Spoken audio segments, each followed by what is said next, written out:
नमस्कार, कैसे हैं आप सब। आशा करता हूँ अच्छे स्वास्थ्य में होंगे। मैं हूँ नरेश और आप देख रहे हैं योग यात्रा विद नरेश। आज हम जिस बीमारी के बारे में चर्चा करने जा रहे हैं उसका नाम है पाइल्स यानी बवासीर।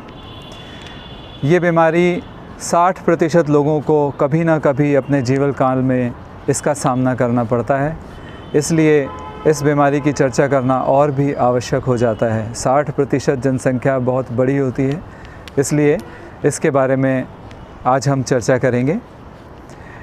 इसको ठीक करने के लिए मैं आप लोगों को कुछ आयुर्वेदिक उपचार बताऊंगा और कुछ आसन बताऊंगा। आयुर्वेदिक उपचार से बहुत मदद मिलती है इस बीमारी में, और आसनों से भी इस बीमारी में इसको ठीक करने में बहुत मदद मिलती है, क्योंकि एलोपैथी में तो इसका इलाज केवल ऑपरेशन ही है। इसलिए आयुर्वेद और योग को पहले इसे अपनाना चाहिए। अगर उससे बिल्कुल भी आराम ना मिले तब, क्योंकि जब ये बीमारी बहुत ज़्यादा बढ़ जाती है तो उससे आराम मिलना थोड़ा मुश्किल हो जाता है। अगर आप शुरुआत में ही इस बीमारी को आयुर्वेद और योग से ठीक करने का प्रयास करेंगे तो ये बहुत जल्दी आपको आराम मिल जाएगा। तो आइए शुरू करते हैं। सबसे पहले जान लेते हैं कि पाइल्स होती क्या है। देखिए, मल द्वार के बाहर यानी गुदा द्वार के बाहर कुछ मस्से हो जाते हैं। गुदा द्वार का वो हिस्सा टाइट हो जाता है, कुछ मस्से पैदा हो जाते हैं, रक्तवाहिनियाँ टाइट हो जाती हैं, जिसकी वजह से वहाँ पर ब्लड आना शुरू हो जाता है और मल के साथ कई बार बहुत जलन और ब्लड का एहसास होता है।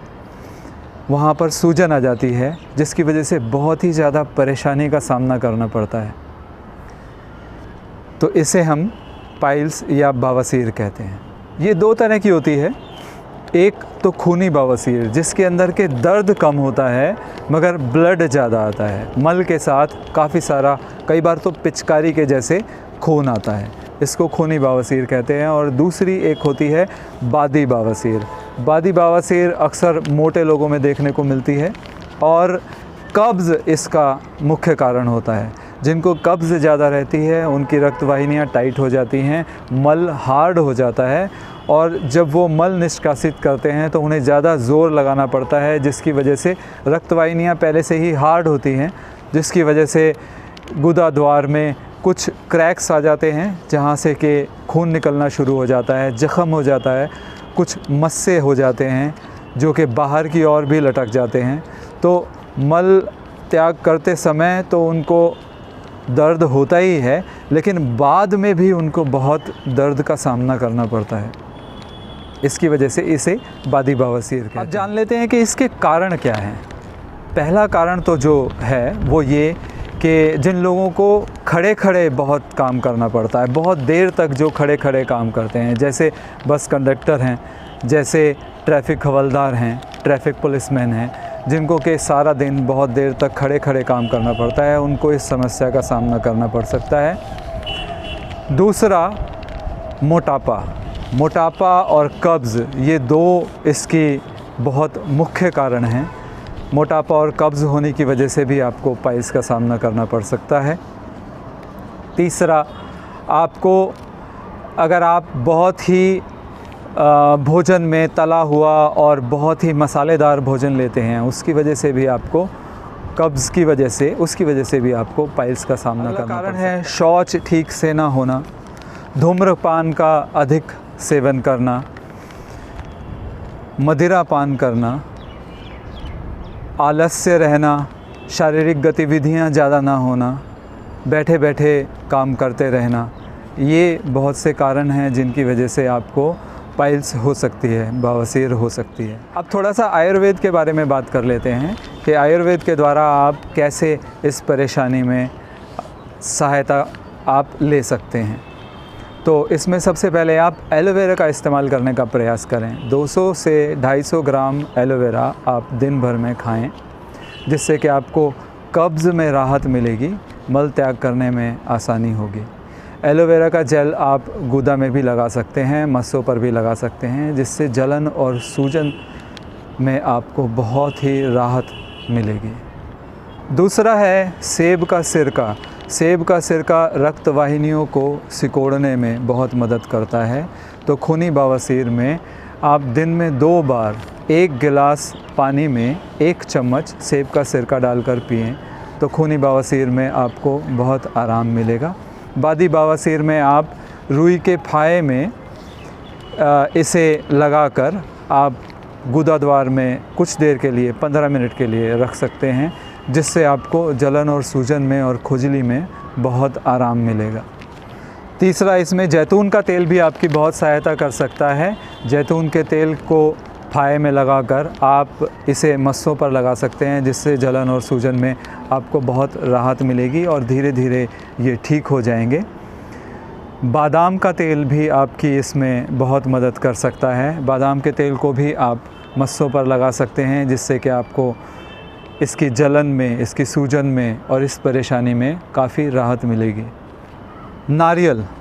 नारियल से पाइल्स बहुत आसानी से ठीक की जा सकती है। नारियल की जटाओं को जलाकर उसकी राख बनाकर आप अपने पास रख लीजिए और 1-2 चुटकी राख रोज़ सुबह उठते ही निर्नाबासी, मतलब रोज़ सुबह उठते ही निहार मुख बिना कुछ खाए पिए 1 गिलास पानी के साथ में इसको ले लें, या अगर आपके पास में छाछ मट्ठा है तो उसके साथ इसको ले लें और कुछ ही दिनों में आप पाएंगे कि आपकी पाइल्स धीरे धीरे ठीक होने लगी है। नींबू के रस में अदरक और शहद मिलाकर आप दिन भर में ले सकते हैं, इससे भी आपको पाइल्स में बहुत राहत मिलेगी। पपीता, रात को सोने से पहले पपीता खाएं, इससे भी आपको बहुत राहत मिलेगी, क्योंकि पपीता खाने से कब्ज़ ठीक हो जाती है। इससे भी आपको बहुत राहत का एहसास होगा। गर्म पानी भी इसमें आपकी बहुत सहायता कर सकता है। अगर आपके पास एक बड़ा सा टब है तो उसके अंदर गर्म पानी रखें और उसमें थोड़ी देर के लिए बैठ जाएं, जिससे कि आपको मस्सों में, जलन में और सूजन में बहुत राहत मिलेगी। तो ये थे आयुर्वेद के कुछ उपचार। अब आपको मैं इसके लिए आसन कौन से किए जा सकते हैं, तो आइए चलते हैं, कुछ आसन करते हैं। इसके लिए कुछ आसन करते हैं। सबसे पहले करते हैं सर्वांगासन। सर्वांगासन में सीधे लेट जाएंगे, पैरों को पहले 90 डिग्री ऊपर उठाएं, उसके बाद दोनों हाथों से थोड़ा सा पुश करें, दोनों हाथों को पीछे कमर पे लगाएं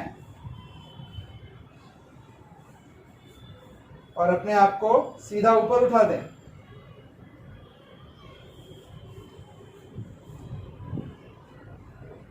थोड़ी देर तक यहीं पर रुकें।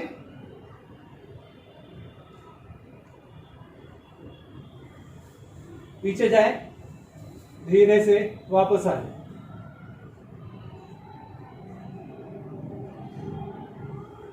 ये था सर्वांगासन। अगला आसन हम इसके लिए करेंगे जठर परिवृत आसन। जठर परिवृत आसन के लिए सीधे लेट जाएं, दोनों हाथों को साइड में रख लें, 90 डिग्री पैरों को ऊपर उठाएं, श्वास भरें, फिर श्वास छोड़ते हुए एक तरफ जाएं, राइट साइड में, पैर राइट साइड में ले जाएं और सिर लेफ्ट साइड में। श्वास भरते हुए वापस आए, श्वास छोड़ते हुए दूसरी तरफ ले जाएं।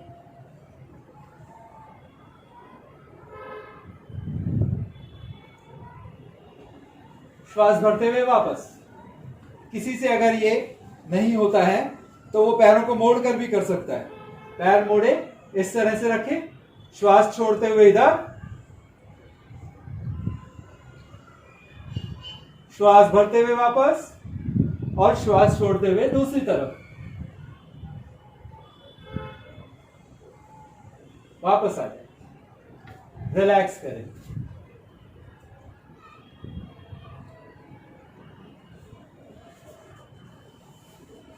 अगला आसन इसी के अंदर है सुप्त पादंगुष्ठान आसन। इसमें भी सीधे लेट जाएंगे, पैर को मोड़ते हुए अपने पास लाएं, अंगूठे को पकड़ें और पैर को सीधा करने का प्रयास करें। चाहे तो लेटे रह सकते हैं और चाहे तो दूसरे हाथ का भी सहारा लेते हुए अपने आप को ऊपर उठाएं।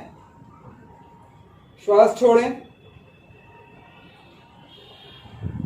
फिर श्वास भरते हुए वापस आ जाए।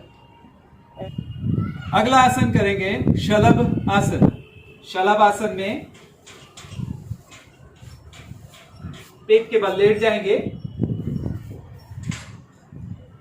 दोनों हाथों को पीछे ले आए। ब्रीथ इन, श्वास भरते हुए आगे से और पीछे से उठें और हाथों को भी थोड़ा सा ऊपर उठा दें।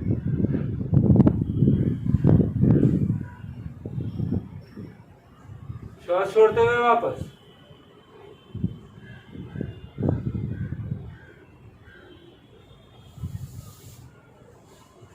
इसके बाद अगला आसन करेंगे धनुरासन। दोनों पैरों को मोड़ें, एंकल जॉइंट्स को पकड़ें। पहले पैरों को उठाएं ऊपर, उसके बाद सिर को ऊपर उठाएं।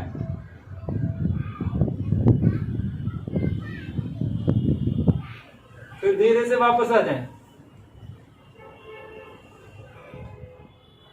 हमारा ये वीडियो आपको कैसा लगा, इसके बारे में हमें कमेंट्स में जरूर लिखें और हमारे इस वीडियो को लाइक, शेयर और सब्सक्राइब भी जरूर करें, जिससे हमें उत्साह मिले और भी अच्छे वीडियोस बनाने के लिए।